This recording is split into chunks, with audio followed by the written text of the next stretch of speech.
A história de hoje é sobre um caso onde os números, eles simplesmente não batiam. Onde a matemática, que deveria ser uma ciência exata, na verdade escondia uma verdade bem mais complexa e, claro, bem mais cara.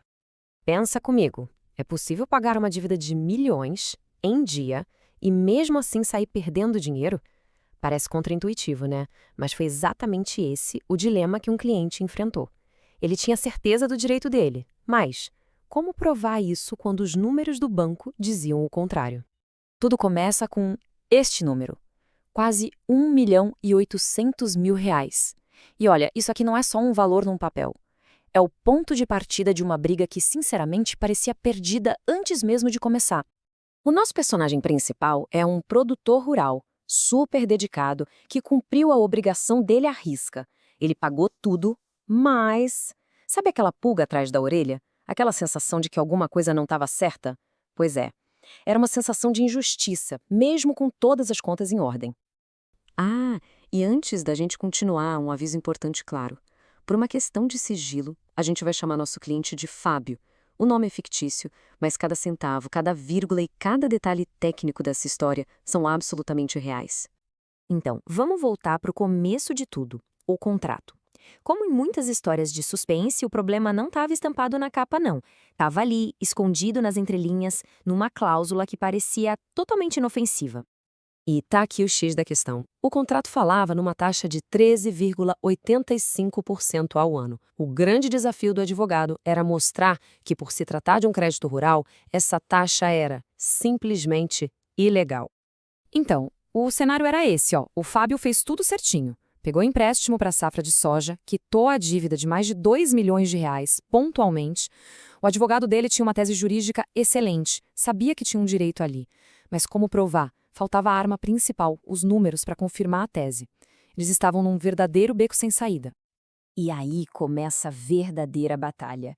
E não era uma luta contra a outra parte, era uma luta contra os números. O risco de perder uma causa justa por um detalhe técnico era muito, muito real. E a tensão só aumentava. Pois é, essa era a pergunta central.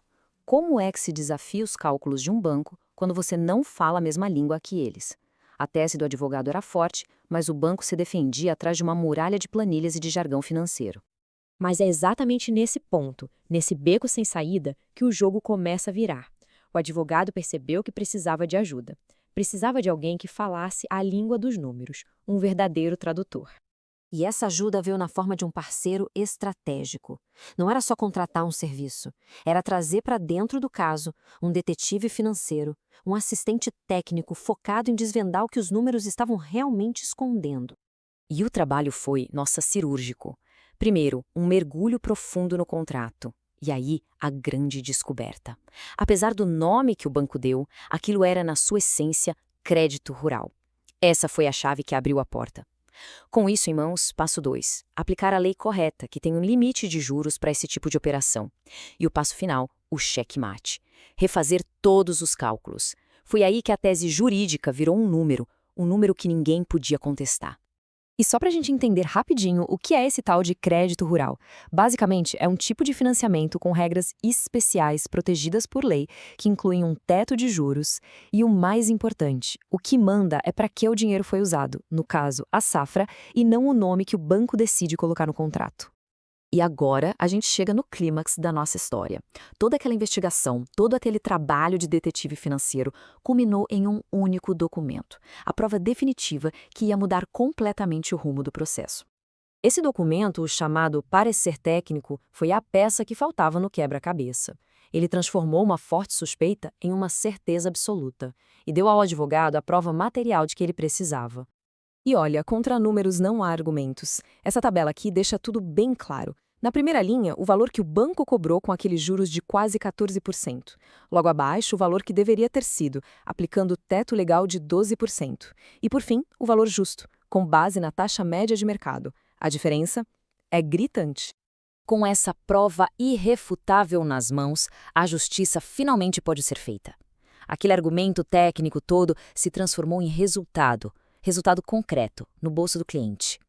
E que resultado foi esse? Este número, mais de 104 mil reais. Essa foi a quantia exata que o agricultor tinha pago a mais. um dinheiro que era dele por direito. Exatamente isso, R$ 104 mil de cobrança indevida. Uma vitória que só nasceu por causa dessa parceria perfeita entre a estratégia jurídica do advogado e a prova técnica do assistente. É a combinação perfeita, né? De um lado, o advogado, que traz o argumento jurídico, a tese, do outro, o assistente técnico, que entrega a prova, a munição inquestionável. Um não funciona sem o outro nesse tipo de caso. Tem uma frase que define isso muito bem. O assistente técnico é o advogado da parte técnica do caso. Ele defende a tese com a linguagem que o juiz precisa para decidir, a linguagem dos números. A grande lição que fica desse caso é muito clara. Uma tese jurídica brilhante pode acabar morrendo na praia por causa de uma barreira técnica. A falta de uma prova numérica pode sim colocar um caso ganho a perder. E isso me faz pensar, quantos casos parecidos com este não acabam sendo perdidos simplesmente por causa de uma barreira técnica? Se por acaso quem está nos ouvindo, seja advogado ou advogada, está com um desafio desses nas mãos, onde os números parecem um muro, talvez a solução seja essa mesma parceria estratégica que a gente viu aqui. Fazer essa ponte entre o direito e os números é exatamente o nosso trabalho. Se você precisa desse parceiro para decifrar a parte técnica de um caso, para transformar uma tese em prova, o link para uma conversa inicial sem compromisso nenhum está aqui na descrição.